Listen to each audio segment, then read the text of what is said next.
Hey everyone, welcome to Locked On Lakers for Wednesday. Brian Kamenetsky, Andy Kamenetsky. Darvin Ham has some decisions to make when it comes to the rotation. Or does he? That's next. You are Locked On Lakers, your daily Los Angeles Lakers podcast. Part of the Locked On Podcast Network, your team every day.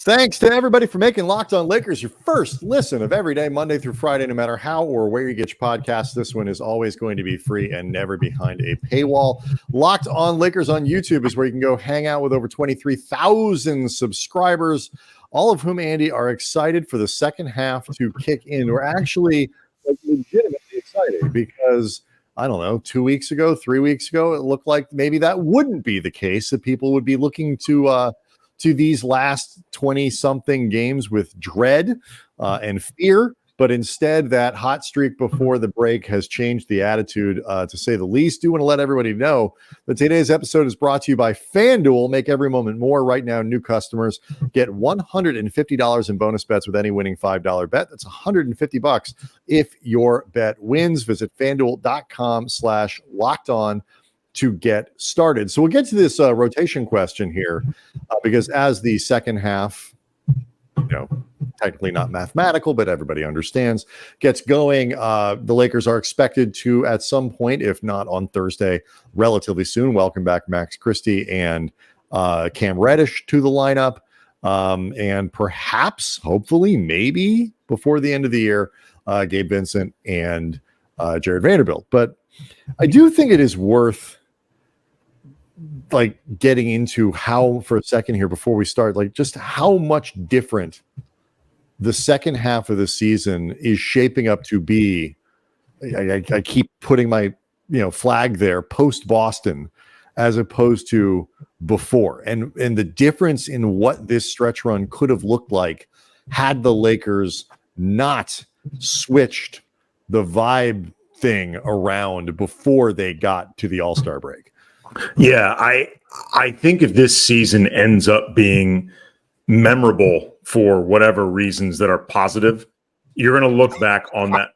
I mean, it can be memorable. It's an important distinction. Yeah. I mean, look, I don't want to be the glass half empty guy, and I'm not trying to be. I'm just saying that caveat must exist.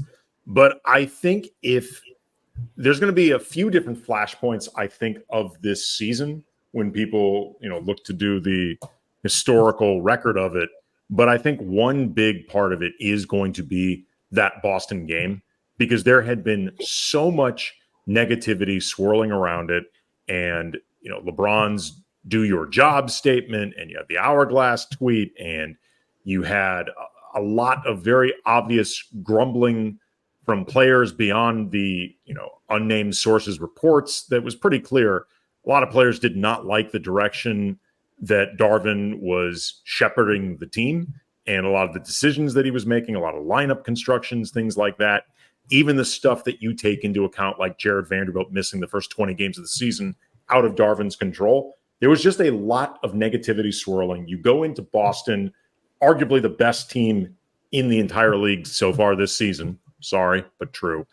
And you face them without LeBron or AD, and you control that game and win it.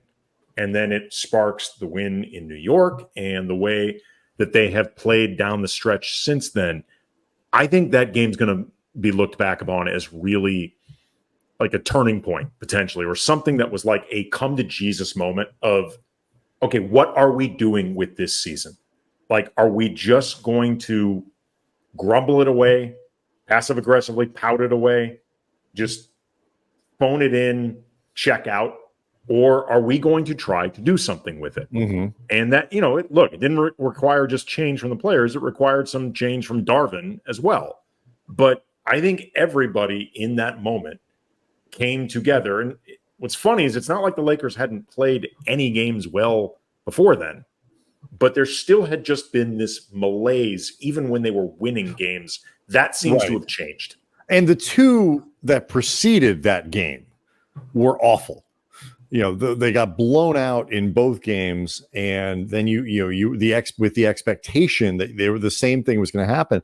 It's just, I don't know exactly what it was, and I think it's the kind of thing that as the season goes on, if the good stuff continues, but I think it's worth finding out what was that experience like? Why did it seem to have such a galvanizing impact? Because I don't know if it sort of just snapped him out of it. I don't, like you said, made him refocus and decide, what are we doing here? Or if it just was such a fun moment, an unexpected fun moment. And also one where you have to kind of I don't know if these guys are going to go out and do this.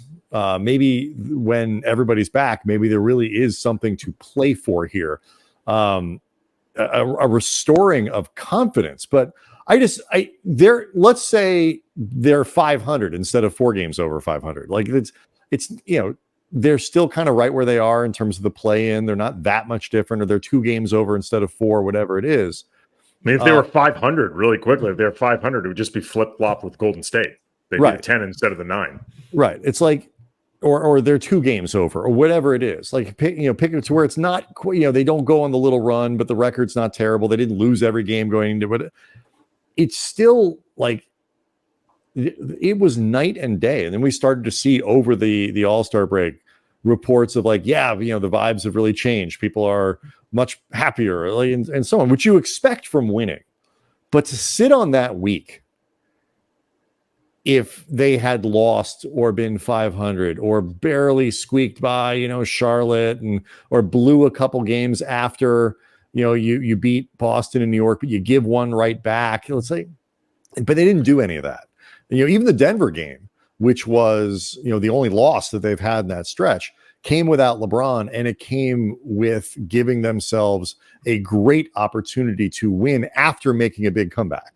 Yeah, they were credible in that loss, and Denver, there's no shame in losing to Denver. It's nothing that, other than figuring out what do we need to do to be better enough that we can actually beat Denver in a series. There's nothing alarming about losing to the Nuggets. I mean, in thinking about this a little bit more, the significance of that Boston game and some of the things that have happened around it. First of all, it was a game that was won by the role players right on the heels of LeBron saying, everybody do your jobs. Mm-hmm. That was a game where everybody did their jobs.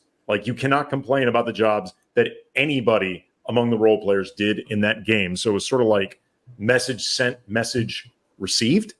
I think there's an element of the holdovers from last season, and this began with Jared Vanderbilt starting to play more with LeBron, AD, D'Lo, Reeves, whether as a starter or whether closing out halves, getting into that look earlier in third quarters, and then Rui joining the starting lineup.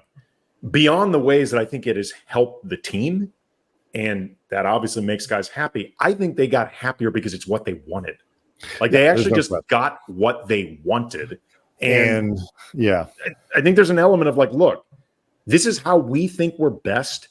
If we are wrong, Darvin, and you're right, at least allow us the opportunity to prove that you're right, as opposed to just assuming that for whatever reason, this isn't the road.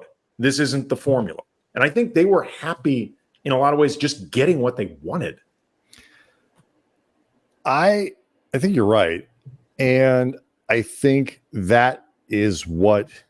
Because I think they didn't understand why they weren't getting it. Right. I think that is what makes this next moment at least a little tricky, in the sense that what is coming is a little bit of a test for Darvin to see where he and the coaching staff are on player appeasement, in your to put it the way you are. We'll explain a little bit more next. Locked On Lakers is brought to you by FanDuel, and you can get buckets with your first bet on FanDuel, America's #1 sportsbook. Right now, new customers get $150 in bonus bets with any winning $5 bet. $5, that's it. Any variety of bet. That's $150 just for winning that bet. And you can bet on all of your favorite NBA players. Obviously, the Lakers are included. That teams, by definition, the Lakers with quick bets, live same game parlays, exclusive props, all sorts of different stuff. Lakers odds of winning a championship, Anthony Davis for Defensive Player of the Year, Austin Reeves, Sixth Man of the Year, all sorts of stuff. So just visit FanDuel.com/lockedon and shoot your shot. FanDuel, the official sportsbook partner of the NBA. Locked On Lakers is also brought to you by LinkedIn. Look, I mean, everybody, you work for a big corporation, you got your giant HR department. They looking out, they're going out and finding people and taking in applications. But when you're hiring for your small business, it's a different deal. You want to find quality professionals that are right for the role, and you have to be able to do that quickly and efficiently. And that's why you have to check out LinkedIn Jobs. It has all the tools to help find the right professionals for your team faster and for free. And LinkedIn isn't just another job board. It is a vast network of more than 1 billion professionals, which makes it the best place to hire. It gives you access to professionals you can't find anywhere else. And LinkedIn does all of that while making the process easy and intuitive. Hiring is easy when you have that many quality candidates. So easy, in fact, that 86% of small businesses get a qualified candidate within 24 hours. That is speed that you need to keep your business going. LinkedIn knows that small businesses are wearing so many hats and might not have the time or resources to hire, to dedicate tons of time and energy to it. You got to find your people fast to add to your team. So post a job for free at linkedin.com/lockedonnba. That's linkedin.com/lockedonnba to post your job for free. Terms and conditions apply. So, the upside is the Lakers, even through some injuries going into the break, Andy, put together some really good games. They had some good victories. They strung some wins together. They are among, I would say, the hottest teams in the NBA going into the break, except every team in the West is basically just as hot as they are. And, the upside is they did that without injured players. The downside is those players are coming back, and you got to figure out what to do with them, because Cam Reddish and Max Christie, we should get some probably more news, certainly leading into Thursday's game, but perhaps as early as today as to, the health status of those guys. They both have some utility, and I say that even as somebody who's not a huge believer in Cam Reddish. But the Lakers, I think, got to be careful, and Darvin's got to be careful about how he uses those guys, even if you're somebody who really wants Max Christie to be on the floor at different times in different places. Yeah, I mean, this is interesting, because this is usually around a time where you are starting the process of whittling down towards the playoffs. Like, maybe you're not immediately playing your playoff rotation, but you are at least starting the process of figuring out, the next couple players who may not be a part of it. And generally speaking, in the playoffs, it is really difficult to play more than 9. Like, you might even get down to 8, but 9 is the limit. And in thinking about this, and this leads up to the question of Reddish versus Christie, Reddish and Christie, neither, whatever. Thinking about this, in a perfect world, which includes health, these are the 8 guys that I think would definitely be in the rotation. Anthony Davis, LeBron James, D'Angelo Russell, Austin Reeves, Rui Hachimura, Jared Vanderbilt, Taurean Prince, Spencer Dinwiddie. Like, I would be surprised and frankly confused if any of those 8 were not in the rotation. Again, health presumed. If you were, and then you start getting into the situational backup big thing, which maybe is a thing, maybe not. It would depend on the matchups, depending on whether or not you wanted to roll with Rui or LeBron as the backup center. But even then, I doubt you will be doing that now. It's probably too early. I would stick with Jackson Hayes. I think he's been better of late. I think he also, the way the team has been playing of late, he fills more needs than Christian Wood does. And he's sort of corrected the big thing that was keeping him off the floor, which is can't go 30 seconds without committing a foul.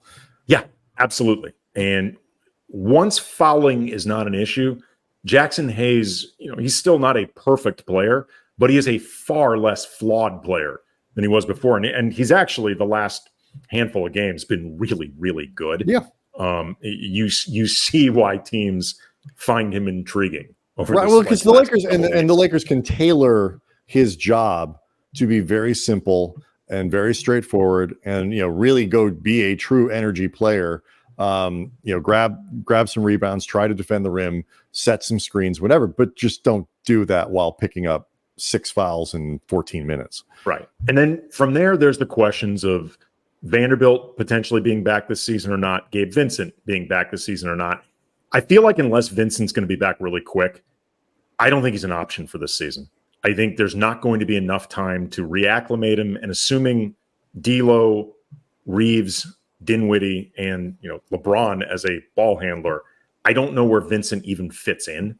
So I think unless he's going to be back quickly, I don't really see him as an option. Dinwiddie, the Dinwiddie acquisition, I don't think was one that signals exactly what they think is coming with Gabe Vincent, because I think they would have done it anyway. If he was the best player available to them, they would have signed him anyway. It's unusual to find a player as talented as Dinwiddie on the buyout market. Right.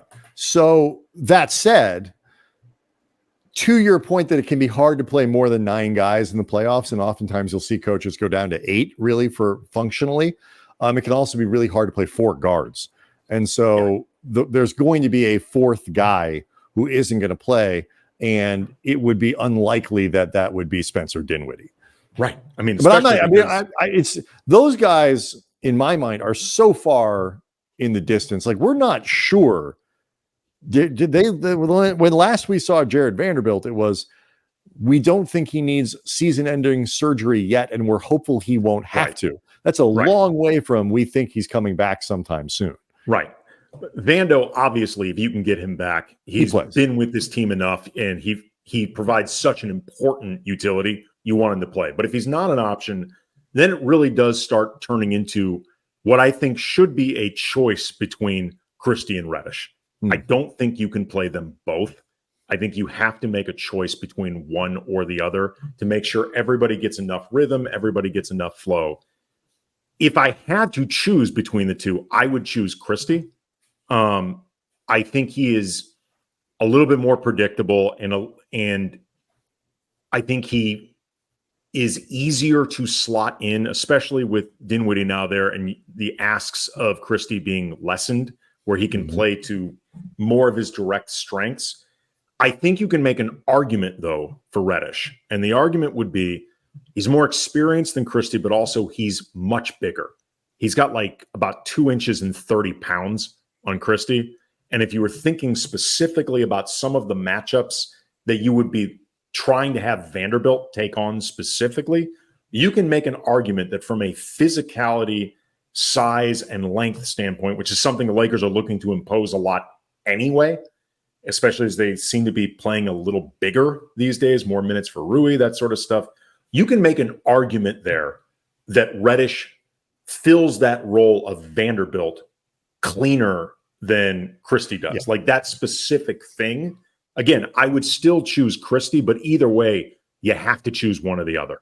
I think it's right on a game-to-game basis. I think, generally speaking, that can change from game to game. Like in the same way that there may be days when Christian Wood is a better fit than Hayes for what you need to do, or what you might need from your offense, or the particular matchup, or what it is. You can go back and forth, I think, between Reddish and Christie. The other thing is, too, you can use Christie as a Taurean Prince replacement at times.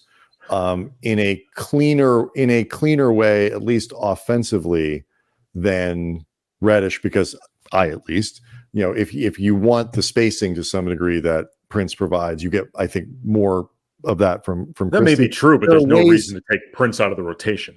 I'm not suggesting it, even though I know, but I'm just saying that's not compelling to me. No, I'm just saying, and I'm not talking just about taking guys out of the rotation. I'm talking about where the minutes come from, because Rui, for example, is somebody that the reason you need Vanderbilt in part because there are, as well as he's playing, over the last 3 or 4 games. Rui has defensive shortcomings that Vanderbilt doesn't. Vanderbilt's much better chasing around screens. He's more mobile. He's quicker in small spaces and all that kind of stuff than Hachimura is. And so you might need to replicate to your point with Reddish instead of Hachimura at times. Like, there are going to be games that frustrate Lakers fans just because defensively you need to create certain matchups, and that might mean Reddish and Prince are on the floor and Hachimura isn't, and that's going to annoy people.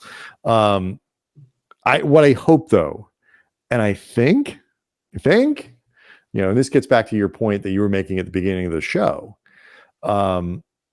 I think it would be very hard if performances stay consistent for Darvin to start cutting Rui's minutes back down to 16 a game, 14 a game. I will be one of those people who was outside then Staples Center with signs about "sell the team, Genie." Like, I will be one of those, frankly, nerds that I was mocking. I will be one of those people that you look at and say, does that guy not have a job, for God's sakes?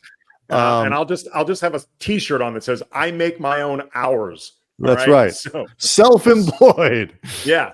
I don't think there is a scenario in which Torian's minutes go back up into the high 20s, barring injury. Yeah. I feel like once you cross these spaces, that you just can't go, like, you can't lose the locker room that way. Whatever rotation Andy Darvin Ham chooses, it had better play well, because the Lakers have an enormous task in front of them over the next 3 or 4 weeks in terms of schedule. We touched on this a little bit for Tuesday's show, but we want to dive in a little bit more and kind of ask the question of how much winning the Lakers need to do over the next month just to kind of tread water and what would be considered good. So we'll get into all that next. Locked on Lakers is brought to you by eBay Motors. Passion, drive, and patience. That's what brings home the winning trophy. It's also what keeps your ride or die alive. eBay Motors has everything you need to maintain your vehicle and level it up to peak performance. From superchargers, roof racks, exhaust kits, LED headlights, and more. Whether you're into speed, power, or style, or all the above, eBay Motors has you covered. With over 122 million parts for your ride or die, you will always find exactly what you're looking for. And with eBay Motor Guaranteed Fit, your part is guaranteed to fit your ride every time, or your money back. Because with eBay Motors, you are burning rubber, not cash. And with all the parts you need at the prices you want, it's easy to turn your car into the MVP and to bring home that win. So keep your ride or die alive at ebaymotors.com. Eligible items only, exclusions apply. eBay Guaranteed Fit only available to U.S. customers. Okay, so we noted this for Tuesday's show. The Lakers open up against the Warriors, who are behind them. They open up the second half against the Warriors, who are behind them in the standings, but playing quite well of late. They are like the Lakers and like the other teams really in the West, where you kind of look at it and there are clearly 2 or 3 teams that are better than everyone, but all of the top 10 teams, at least for me, I mean, you can tell me if you disagree, but at least for me, I can picture any of the top 10 teams beating any of the other ones. I'd be more surprised by some than others.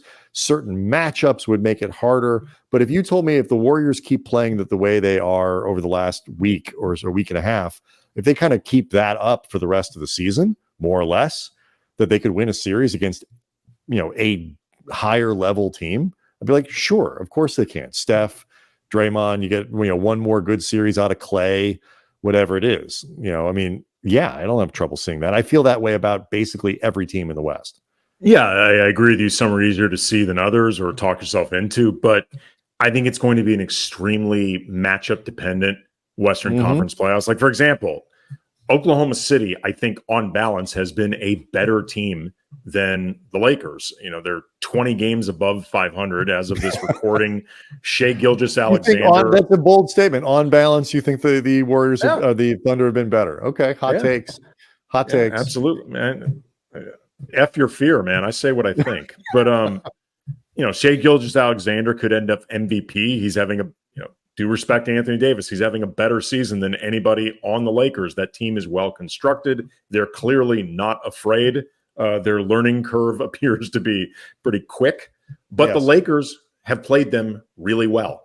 And the Lakers have a size advantage over the Thunder that I think they could exploit, where even if I think the Thunder are a team more likely to get to the finals than the Lakers, I can actually pretty confidently feel good about the Lakers' chances in a series against the Thunder, even if I think they might beat more teams than the Lakers. You just have to beat the teams in front of you.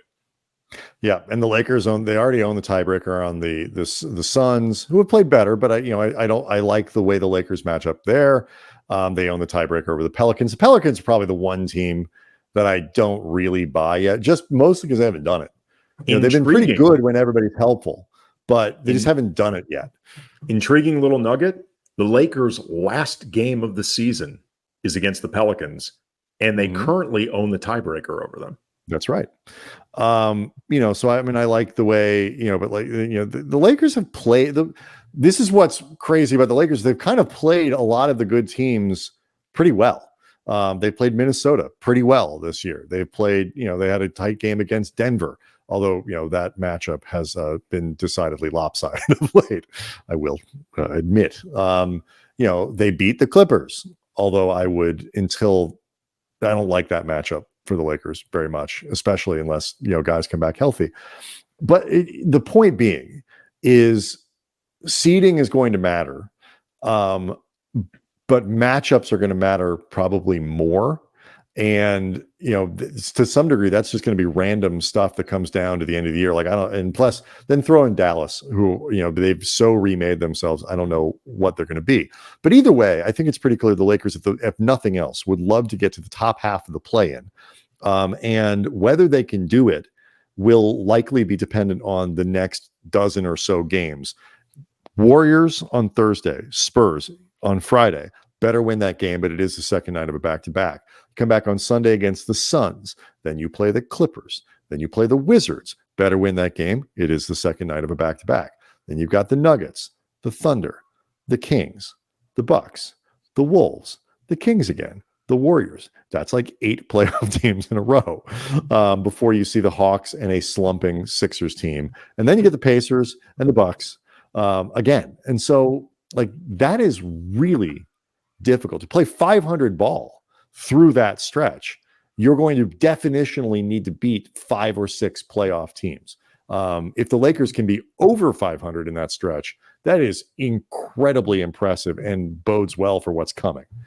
Yeah, per Tankathon, the site that keeps track of, largely if your team is heading towards a lottery, how you looking. But the Lakers, according to their metrics, have the 10th hardest remaining strength of schedule left. The winning percentage of their opponents is a combined 51.4%. Phoenix has the toughest remaining strength of schedule, according to Tankathon. They're number 1 in the rankings. Sacramento is 8th, just shades ahead of the Lakers. And the Pelicans are 12, so just shades behind the Lakers. Then you get to Dallas, they're 21st, and Golden State is 25th. If you look at the math right now, Phoenix is currently the 5 seed. The Lakers are 3.5 games behind them, but they have the tiebreaker over Phoenix. And if they win this upcoming game against Phoenix, they gain one game in that of ground in that chase. So it's really big beyond the tiebreaker, which is already won. Pelicans, they're also 3.5 games behind them for the 6th seed. They're currently 2-1 against the Pelicans. That last game is coming. Dallas, they're 2.5 games behind them, and they're 1-2 against Dallas with no games remaining. So they need to find a way to pass Dallas. Sacramento is the 8th seed. They're 2 games behind them, and they're currently 0-2 against Sacramento, but they do have 2 games remaining. So those 2 games against Sacramento are critical. And then they are 2 ahead of Golden State, and they're 1-0 against them. They've got 3 remaining games, including the first one out of the All-Star break. So they've got opportunities in front of them to make up some of this ground, not just in wins, but wins against these specific teams. It's going to require, though, some cooperation and some elements outside of their control. And, things where you look back on certain games and you're like, damn it, man, really? Yeah. And it is that sort of ability to beat anybody and lose to anybody that has really defined their season to this point. I mean, you can circle the games, the 2 games against the Grizzlies, the game against the Wizards, the game against the Raptors, the game against the Nets. That's again, a slumping Sixers team that, mid-March, late March might, be coming a little bit more whole, but, probably still without Joel Embiid at that point. So, those are the games that are going to be even more important. 2 games left against the Wizards. Got to beat them both. You got to win both of those games. They've got 7 or 8 must wins on the schedule, and none of them are against the elite teams in the West. They're all against the crappy teams in both conferences. Those games become vitally important. The Lakers cannot afford another Spurs game. Reminder, they have already lost to the Spurs. They are one of the less than 2 handfuls of teams, 2 fingers, full of teams that the Spurs have beaten this year. They cannot, another one of those games, another 2 of those games basically consigns them to the 9 or the 10. It's going to be almost impossible to make up ground. And then you got to go 500 against the really good teams. I mean, you said this last year though, Andy, and this is 1000% true this year. If the Lakers can get themselves to a 7, an 8, a 6, definitionally, that means they're playing as well as anybody in the league, because when you look at what they've got in front of them, that's the only way to make it happen. It is damn near impossible for them to back into the playoffs. Take that as comfort, take that as something to be frightened of, but either way, it's the truth. I'm excited though. I mean, I was not. I'll be honest, and then you can tell me what you think. I was a little concerned. I was a little concerned that these last 20-something games could be a real drag. And look, I don't know what's coming, but the opportunity is there if they play like they did going into the break to make this stuff interesting and give themselves a shot against someone in the first round of the playoffs. Look, we've said all season, we're not quite sure how good this team can be, but there is for the most part, better version of the team than they were consistently showing. That was in there. We're now seeing more of that. Hopefully that's just the baseline moving forward, and we'll see what happens. It's going to require Rui Hachimura continuing to play like they've needed him, frankly, to play all season long. It's going to require Austin Reeves to do much like he's done in February. And by the way, last year carried into the second half of the season. He had a great February last year and played great over the final stretch. He had a great February this year, so hope it continues. These, Andy, are all the types of things and themes that we will be talking about on tomorrow's show as we talk about what we are optimistic about, what we're concerned about, and what we expect and hope to see in the final stretch of games over the second half post All-Star break. That's coming tomorrow to get you ready for the game. Locked On Lakers on YouTube is where you can hang out with over 23,000 subscribers. Get yourself ready for the stretch run of the Lakers, which hopefully leads to something similar to what we saw last season. We'll see everyone tomorrow.